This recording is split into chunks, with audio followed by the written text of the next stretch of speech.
देवभूमि उत्तराखंड की राजनीति इस समय अपने सबसे उबलते हुए दौर में पहुंच चुकी है। सूबे में होने वाले आगामी विधानसभा चुनाव की तपिश अब इतनी बढ़ गई है कि दिल्ली से लेकर देहरादून तक शह और मात का खेल शुरू हो गया है।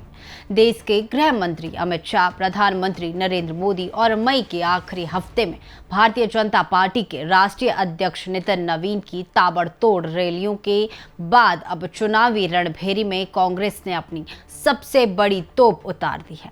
जी हां, आज 4 जून है और आज से ही कांग्रेस के शीर्ष नेता राहुल गांधी उत्तराखंड के 2 दिवसीय बेहद संवेदनशील और महत्वपूर्ण दौरे पर पहुंच रहे हैं। आज यानी 4 जून और कल 5 जून को राहुल गांधी सीधे तौर पर सूबे के 3 बड़े केंद्रों अल्मोड़ा, पौड़ी और राजधानी देहरादून में मोर्चे संभालेंगे। इस दौरे का एकमात्र और सबसे बड़ा मकसद है भाजपा के उस रथ को रोकना जो उत्तराखंड की राजनीति में इस बार जीत की हैट्रिक लगाने के लिए तैयार खड़ा है।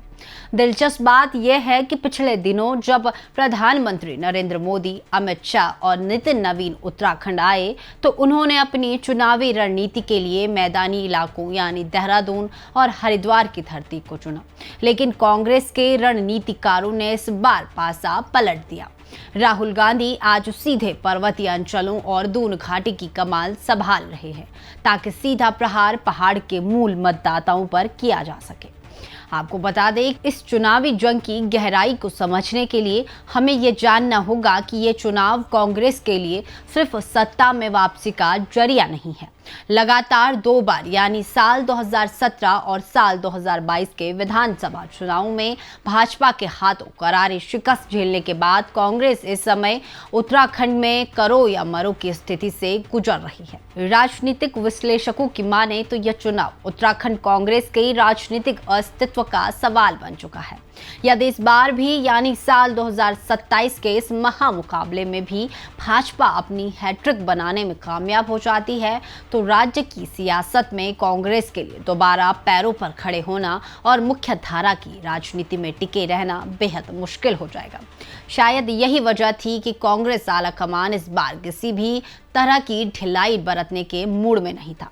पार्टी ने बहुत पहले यानी नवंबर 2025 में ही उत्तराखंड के 3 सबसे बड़े छत्रपों गणेश कोदियाल, प्रीतम सिंह और हरक सिंह को चुनावी मोर्चे की सबसे अहम और बड़ी जिम्मेदारियां सौंप दी थी।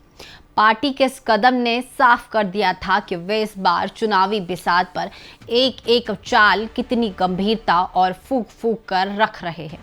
आज से शुरू हो रहे अपने इस 2 दिवसीय दौरे में राहुल गांधी सिर्फ चुनावी जनसभाओं को संबोधित नहीं करेंगे बल्कि वे कार्यकर्ताओं को जीत का मूल मंत्र देने के साथ साथ एक बहुत बड़ा दांव खेलने जा रहे हैं। उत्तराखंड को सैनिकों की भूमि कहा जाता है। यहाँ का लगभग हर दूसरा परिवार फौज से नाता रखता है। यही कारण है कि राहुल गांधी इस दौरे में पूर्व सैनिकों के साथ एक विशेष संवाद कार्यक्रम करने जा रहे हैं। कांग्रेस की कोशिश है कि पूर्व सैनिकों की भावनाओं को टटोलकर केंद्र सरकार की सैन्य नीतियों के खिलाफ उपजे असंतोष को भुनाया जाए और भाजपा के इस सबसे मजबूत और सुरक्षित किले में सीधे सेंधमारी की जाए। कांग्रेस के प्रदेश अध्यक्ष गणेश कोदियाल का दावा है कि राहुल गांधी के इस दौरे को लेकर जनता के भीतर एक अभूतपूर्व उत्साह है। उनका आरोप है कि भाजपा के शासनकाल में आम जनता महंगाई, कमरतोड़ भ्रष्टाचार और पूरी तरह से ध्वस्त हो चुकी कानून व्यवस्था से करहा रही है। राज्य के सरकारी कर्मचारी अपनी मांगों को लेकर सड़कों पर है और आंदोलित है, जिसका सीधा असर इस चुनाव पर दिखने वाला है। बात सिर्फ कानून व्यवस्था या महंगाई तक सीमित नहीं है। देवभूमि की राजनीति में धर्म और आस्था हमेशा से सबसे बड़ा मुद्दा रहा है। इस बार कांग्रेस ने सीधे तौर पर बद्रीनाथ और केदारनाथ धाम के प्रबंधन को अपने निशाने पर लिया है। रैली की कमान संभाल रहे गणेश कोदियाल ने बेहद गंभीर आरोप लगाते हुए कहा है कि करोड़ों हिंदुओं की आस्था के केंद्र इन दोनों पवित्र धामों के खजाने के साथ खिलवाड़ हो रहा है। विपक्ष का आरोप है कि बद्री केदार मंदिर समिति यानी कि BKTC श्रद्धालुओं द्वारा चढ़ाए गए दान और चढ़ावे की रकम को जनहित में लगाने के बजाय अपने नेताओं और करीबियों पर लुटा रही है। राहुल गांधी आज अपनी पिचों से इन्हीं ज्वलंत और संवेदनशील मुद्दों को उठाकर पहाड़ के सीधे सरल मतदाताओं के दिलों तक पहुंचने की कोशिश करेंगे। इस दौरे की एक और बड़ी इनसाइड स्टोरी यह भी है कि आज जब राहुल गांधी उत्तराखंड की धरती पर कदम रख चुके हैं तो पर्दे के पीछे कई बड़े उलटफेर की स्क्रिप्ट भी तैयार है। सूत्र बता रहे हैं कि विपक्ष के कुछ बेहद कद्दावर और असरदार नेता आज या कल में भाजपा या अन्य दलों का दामन छोड़कर कांग्रेस के हाथ का साथ थाम सकते हैं, जो चुनाव से ठीक पहले भाजपा के लिए एक बड़ा मनोवैज्ञानिक झटका हो सकता है। इधर सत्ताधारी दल भाजपा भी शांत नहीं बैठी है। कांग्रेस के इस बड़े हमले की धार को कुंद करने के लिए भाजपा ने पर्दे के पीछे से अपनी बिसात बिछा दी है। राहुल गांधी के उत्तराखंड पहुंचने से ठीक पहले भाजपा नेतृत्व ने एक बड़ा और चौंकाने वाला संगठनात्मक फैसला लिया है। लंबे समय से चर्चाओं और विवादों के केंद्र में रहे संगठन महामंत्री अजय कुमार को अचानक उत्तराखंड से हटाकर राजस्थान की जिम्मेदारी सौंप दी है। आपको याद होगा कि उत्तराखंड का बहुचर्चित अंकिता भंडारी हत्याकांड आज भी लोगों के जहन में एक नासूर की तरह जिंदा है। इस मामले में विपक्ष लगातार एक कथित वीआईपी के नाम को लेकर सरकार को घेरता रहा है और राजनीतिक गलियारों में इस कथित वीआईपी के तौर पर अजय कुमार पर भी उंगलियां उठाई जाती रही है। हालांकि कानूनी तौर पर इन आरोपों की पुष्टि के लिए अब तक कोई ठोस प्रमाण सामने नहीं आए हैं और मामले की सीबीआई जांच अब भी जारी है। लेकिन भाजपा लीडरशिप बेहद सतर्क है।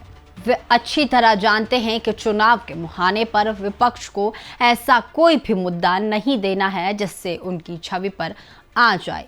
यही वजह है कि विवादों से घिरे चेहरों को चुनावी जिम्मेदारी से दूर करके भाजपा ने विपक्ष के तर्कस से एक बड़ा तीर छीनने की कोशिश की है।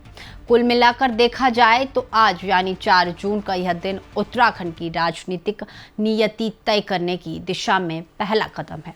राहुल गांधी का यह 2 दिवसीय दौरा सिर्फ रैलियों का आयोजन नहीं है, बल्कि यह देवभूमि के मतदाताओं के मिजाज को मापने का एक लिटमस टेस्ट भी है।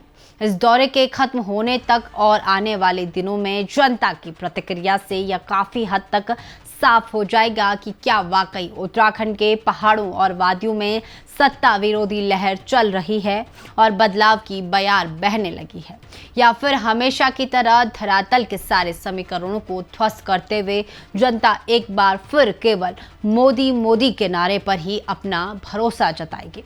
उत्तराखंड के इस ऐतिहासिक और दिलचस्प चुनावी महासंग्राम पर हमारी नजर लगातार बनी रहेगी।